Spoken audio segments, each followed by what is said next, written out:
तो अवसर को नमस्ते प्रणाम। मैं आपका अपना ठाकुर प्रखर सिंह और रात के 10 बज चुके और कहानी का जो सिलसिला है बदस्तूर जारी है। आज की इस कहानी शुरू करूँ उससे पहले आपको एक बड़ी अजीब घटना बताता हूँ।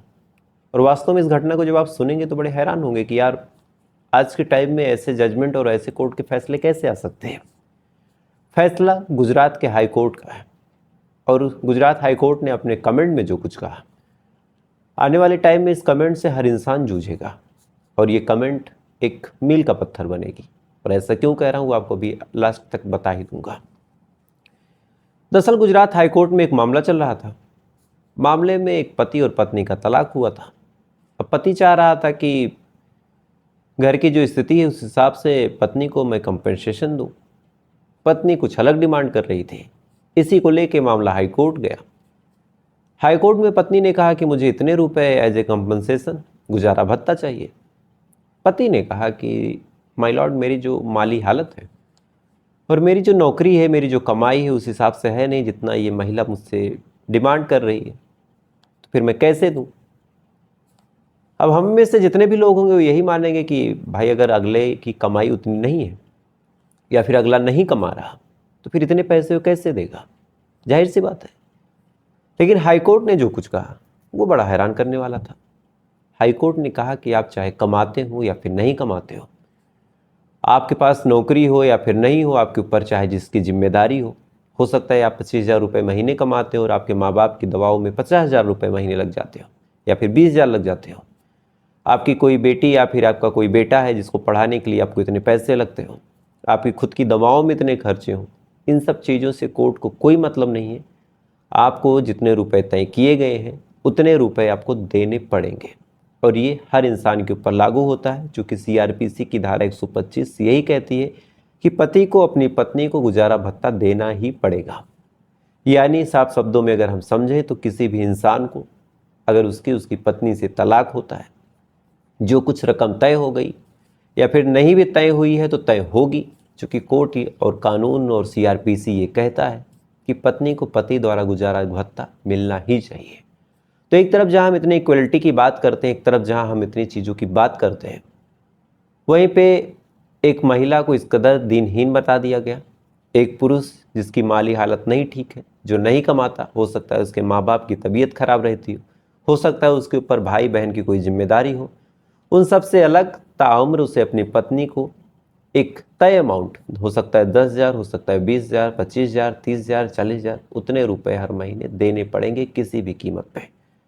अब जब मैंने कहा कि ये हर इंसान को झेलना पड़ेगा या फिर फेस करना पड़ेगा, तो अदालत की जब कार्रवाई होती है, अगर आप महाराष्ट्र के हैं या फिर आप कहीं और के हैं और आप अपने मुकदमे को लड़ रहे हैं, आपका कोई वकील आपके मुकदमे की पैरवी कर रहा, तो ऐसे टाइम में हर मामले में उससे जुड़ा अगर कोई मामला किसी ऊपरी अदालत या फिर उच्च अदालत में हुआ है, यानी अगर हम लोअर कोर्ट में, ट्रायल सेशन कोर्ट में किसी मामले को देख रहे हैं और वैसा ही मिलता जुलता मामला कहीं हाई कोर्ट में किसी और राज्य में किसी और जगह पे हुआ है, तो वकील उस केस का रेफरेंस देता और कहता है कि माय लॉर्ड, हाई कोर्ट में इस केस का ऐसे ऐसे फैसला हुआ है, तो लोअर कोर्ट में भी आप ऐसे ही फैसला करेंगे। और जो लोअर कोर्ट है हाई कोर्ट के फैसले को बदल नहीं सकती, तो उसी रेफरेंस के आधार पर फिर यहाँ पे जो लोअर कोर्ट है वो कन्विंस हो जाती है। और ऐसी सूरत हाल में फिर अगर आपका या फिर मेरा कोई ऐसा मामला हुआ, सामने वाले वकील ने इस गुजरात के इस कमेंट के बारे में कोर्ट में जिक्र किया, तो फिर मेरा भी केस कमज़ोर होगा। तो अब सोच के देखिए कि एक पुरुष चाहे कमाए या ना कमाए, शादी हुई है तो पत्नी को पैसे देने पड़ेंगे। खैर, मुझे लगा इस बारे में आपको ज़रूर बताना चाहिए। अब आते हैं आज की कहानी की बात करते हैं। और आज की कहानी एक बड़ी अजीब कहानी है। दो लोग जिनकी ज़िंदगी एकदम तरक्की की राह से महज एक कदम पीछे, शायद साल 2 साल एक दूसरे के साथ ठीक ठाक से और रह लेते तो आने वाले टाइम में नामी गिनामी डॉक्टर, अरबपति करोड़पति में उनकी गिनती होती, अरबों करोड़ों में प्रॉपर्टी होती। लेकिन बस थोड़ा सा गुस्सा, थोड़ी सी और चीज़ें, पूरे रिश्ते, पूरी ज़िंदगी खराब। और कैसे एक लड़की की मौत हुई, कैसे एक लड़की की ज़िंदगी बर्बाद हुई और कैसे एक पूरे ख़ानदान के आखिरी डॉक्टर की मौत हो गई। तो पूरी कहानी क्या है अब आपको बताता हूँ। जुलाई के आखिरी हफ्ते की बात है, इसी साल 2024 की। महाराष्ट्र में एक जगह लगती है सतारा, और इसी सतारा में एक मेडिकल कॉलेज है, कराड़ मेडिकल कॉलेज। इसी कराड़ मेडिकल कॉलेज की एक बिल्डिंग में, बगल में एक बिल्डिंग थी, वहाँ से एक लड़की के चीखने की आवाज़ आती है। लड़की चीखती है। नीचे कुछ लोग जा रहे थे, उन्होंने चीख देखी, सुनी, फौरन पलटे। अब इससे पहले कि वो लोग कुछ कह पाते, कुछ कर पाते, वो लड़की चीखती हुई तीसरे फ्लोर से नीचे गिरती है। गिरने के बाद, चूंकि तीसरी मंजिल से लड़की गिरी थी, तुरंत वहीं पे दम तोड़ देती है लड़की की। वहीं तड़प तड़प के चंद सेकंडों में मौत होती है। आसपास के लोगों ने जब ये चीज़ देखी, देखने के बाद बदहवास फौरन उस लड़की के पास गए, उसको उठाने की, उसको बुलाने की, हॉस्पिटल ले जाने की कोशिश की, लेकिन शायद तब तक बड़ी देर हो चुकी थी, लड़की की मौत हो चुकी थी। लिहाजा जब हॉस्पिटल में उस लड़की को लेके जाया गया तो डॉक्टर्स ने कहा कि भाई लड़की अब इस दुनिया में नहीं है, और ऊंचाई से गिरने की वजह से इंटरनल ब्लीडिंग और तमाम मल्टीपल ऑर्गन्स डैमेज हुए, और इस वजह से इस लड़की की मौत हुई। अब लड़की की मौत लगभग 20 से 25 साल या 30 साल इसकी उम्र रही होगी। मामला पुलिस में गया। पुलिस वाले आते हैं, आसपास के लोगों से पूछा कि भाई क्या हुआ था। आसपास के लोगों ने बताया कि साहब उस बिल्डिंग के नीचे हम लोग खड़े थे, तभी लड़की के चीखने की आवाज़ आई, फिर लड़की गिर गई, उसकी मौत हो गई। अब आसपास के लोगों से जब पुलिस ने ये बात सुनी तो फौरन भाग के उस बिल्डिंग के पास गए, लोगों से पूछा कि कौन से फ्लोर का ये मामला है। इसके बाद फिर फ्लोर संख्या जब पता चली तो पता चला कि तीसरा फ्लोर। भाग के वहाँ गए तो देखा कि एक लड़का जिसका नाम ध्रुव है, उसके पैर में भी चोट लगी थी और वो भी वहीं पड़ा था। अब पैर में चोट, बेहोशी की हालत में वो लड़का था। आनन फानन में उसको लेके हॉस्पिटल जाया गया। उसके बाद जब डॉक्टर्स ने चेक किया तो पता चला कि लड़के को भी चोट लगी है और लड़के का पैर टूट गया है। अब एक लड़की कुछ देर पहले नीचे गिर के मर चुकी थी, एक लड़का जिसके पैर में चोट लगी थी। दोनों के बारे में जब पता किया गया तो दोनों को बारे में पता चला कि दोनों मेडिकल कॉलेज के छात्र थे, हाल में एडमिशन लिया था और दोनों बहुत ही ब्राइट स्टूडेंट थे। तो एक कपल या फिर एक लड़का लड़की जो पढ़ने लिखने में बेहद अच्छे थे, तमाम चीज़ें बढ़िया थी, नामी गिनामी मेडिकल कॉलेज में पढ़ रहे थे, तो उनके साथ ऐसा क्या हुआ जो इन लड़कों के साथ ऐसी बातें हो गई। यानी एक लड़की गिर के मर गई और एक लड़का इस तरह से घायल।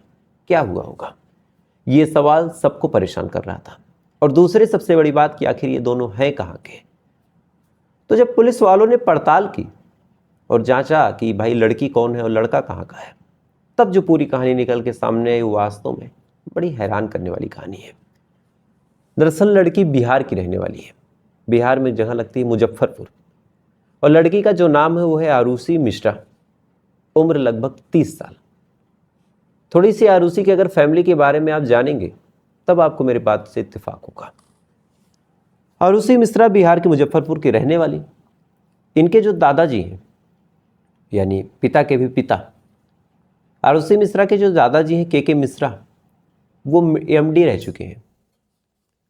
अब एमडी एक बहुत ऊंची पोस्ट होती है, एक बहुत ऊंची पढ़ाई, एक बहुत ऊंची डिग्री होती है मेडिकल फील्ड में, जिनका नाम है के मिश्रा।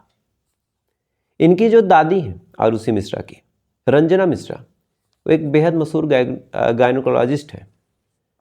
तो एक गायनो की डॉक्टर इनकी दादी रंजना मिश्रा। अब पिता की बात करते हैं कि भाई पिता क्या करते हैं। तो आरुषि मिश्रा के जो फादर है पारिजात सौरभ, वो एक आई सर्जन है और काफ़ी स्पेशलिस्ट है अपने पूरे इलाके में, काफ़ी मुजफ्फरनगर में मशहूर है, मुजफ्फरपुर में। इनकी माँ जो है वो भी एक गायनो की डॉक्टर है जिनका नाम है दीप्ति मिश्रा।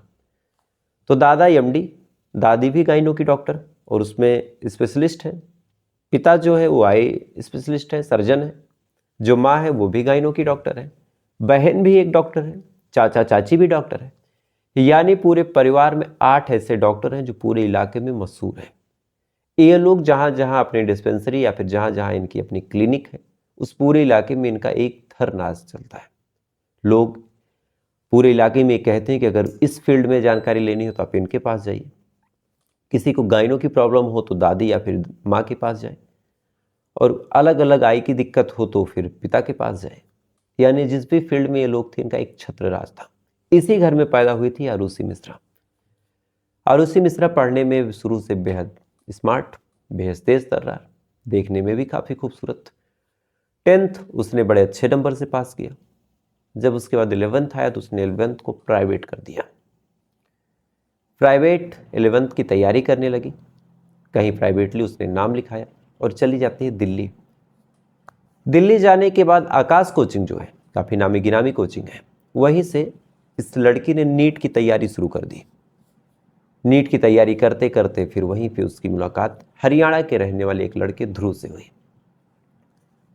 अब दोनों दिल्ली में तैयारी कर रहे थे, वहीं पे दोनों की मुलाकात हुई। मुलाकात आगे बढ़ी, दोनों के बीच दोस्ती हो गई, दोस्ती भी आगे बढ़ी, दोनों के बीच प्यार हो गया।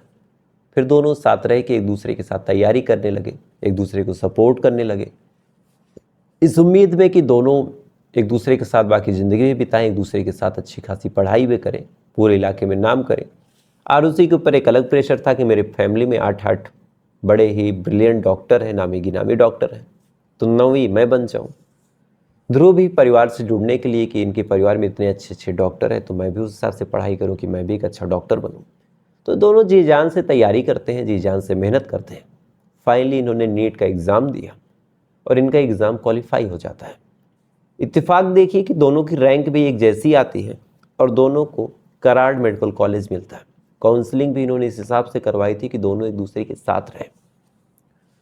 दोनों मेडिकल कॉलेज गए, दोनों वहाँ पे जो एडमिशन था वो लेते हैं। अब दोनों ने ही अपनी अपनी फैमिली को अपने रिलेशनशिप के बारे में बताया। आरुषि ने अपने घर में बताया कि माँ मैं एक लड़के से प्यार करती हूँ, एक लड़का मुझे बहुत पसंद है। ध्रुव ने अपने घर में बताया। दोनों ही परिवार वाले खुश थे कि कम से कम 5 साल एक दूसरे के साथ रहेंगे, फिर हम इन दोनों की एक दूसरे से शादी करवा देंगे। आरुषि की माँ जो दीप्ति थी वो भी जानती थी कि दोनों की रिलेशनशिप है, तमाम चीज़ें भी बिल्कुल ठीक चल रही थी। लेकिन इसी दौरान इन दोनों की ज़िंदगी एक अजब मोड़ पे आती है।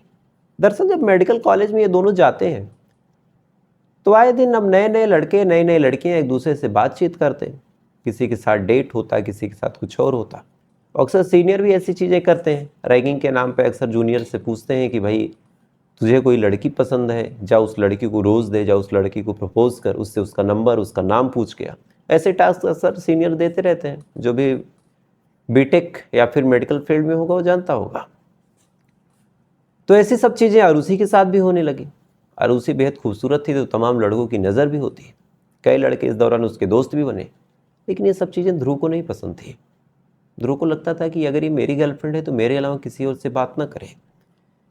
इधर जो आयुषी मिश्रा थी, कायदे से घर परिवार का ऐसा माहौल था कि काफ़ी फ्रैंक नेचर की थी, यानी किसी से कोई दूरी बनाना, किसी से लड़ाई झगड़ा करना, किसी से कुछ और करना या फिर बहुत छुप के रहना, ये तमाम चीज़ें आरुषि के उस नेचर उस कैरेक्टर में नहीं था। वो अक्सर सबसे खुल के बातें करती, खुल के दोस्ती करती, बातचीत करती।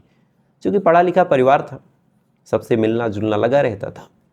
लेकिन कहीं ना कहीं ध्रुव को अब डाउट होने लगा कि आरुषि अब उसके हाथ से निकलती जा रही है और आरुषि उसे चीट कर रही, उसे धोखा दे रही। अब इसी बात को लेकर इन दोनों के बीच आए दिन कहासुनी होने लगी। कहासुनी हुई तो आरुषि ने इस बारे में अपनी माँ को बता दिया और माँ से कहा कि जो ध्रुव है वो मुझे अब परेशान करता है और उसका नेचर थोड़ा सा पिछड़ा हो गया है। जब माँ ने ये बात सुनी तो अभी कुछ दिन पहले मई महीने में एक पेरेंट्स टीचर मीटिंग थी उस कॉलेज में। तो दीप्ति यानी जो आरुषि की माँ थी वो पहुँचती है। पहुँचने के बाद ध्रुव से भी मिलती हैं और कहती हैं कि बेटा तुम दोनों को 5 साल एक दूसरे के साथ रहना है, तो ठीक ठाक तरीके से रहो, लड़ाई झगड़ा मत करो, कुछ और मत करो, एक दूसरे पे भरोसा रखो। ध्रुव भी कहता है कि ठीक है आंटी, आगे से ऐसा नहीं होगा। लेकिन अब ध्रुव के नेचर में ये चीज़ें बस चुकी थी कि उसकी गर्लफ्रेंड उसे चीट कर रही, उसे धोखा दे रही। अब इसी बात को लेकर इन दोनों के बीच तकरार होती है और उस दिन भी यानी 30 तारीख की घटना है। 30 तारीख को भी ध्रुव आरुषि को अपने घर पे बुलाता है, उस फ्लैट पे बुलाता है। वहाँ पे दोनों के बीच कहासुनी होती है, झगड़ा होता है। झगड़ा होने के बाद आरुषि को ध्रुव जो है धक्का देता है। इस लड़ाई में उसे भी चोटें आती हैं, उसका भी पैर टूटता है और अंत में जो दीप्ति है, माफ़ कीजिएगा, दीप्ति की जो लड़की है आरुषि मिश्रा, उसकी ज़मीन पे गिरने की वजह से मौत हो जाती है। अब लाश फिलहाल जब घर पहुंची तो पूरे बिहार में एक शोक का विषय, चूँकि पूरा बिहार लगभग इस फैमिली को जानता था, चाहे दादा के नाते, चाहे पिता के नाते, चाहे दादी, चाहे माँ, चाहे चाचा चाची, चाहे बहन भाई के नाते। चूँकि हर शख्स अपने फील्ड में, अपने इलाके में एक नामी गिनामी डॉक्टर है और शायद 9वीं डॉक्टर आरुषि मिश्रा निकलती, लेकिन उसकी मौत हो गई। और इधर ध्रुव का भी एक ब्राइट फ्यूचर था, लेकिन अब 302 में वो जेल जाएगा। तो आप सोच के देखिए कि कहानी कहाँ से शुरू हुई और कहाँ ख़त्म हो गई। खैर, तो फिलहाल ये थी पूरी कहानी। इस कहानी के बारे में आपकी क्या राय है, आप लोग कमेंट जरूर कीजिएगा और जो हाई कोर्ट का फैसला है उसके बारे में भी अपनी राय जरूर रखिएगा। और साथ ही ऐसी वीडियो के लिए आप चाहें तो मुझे लाइक और फॉलो कर सकते हैं। तो आपसे कल फिर मुलाकात हुई किसी दूसरी सच्ची कहानी के साथ। तब तक अच्छे रहिएगा, खुश रहिएगा, अपना ख्याल रखिएगा, अपने देश का ख्याल रखिएगा। जय हिंद, वंदे मातरम।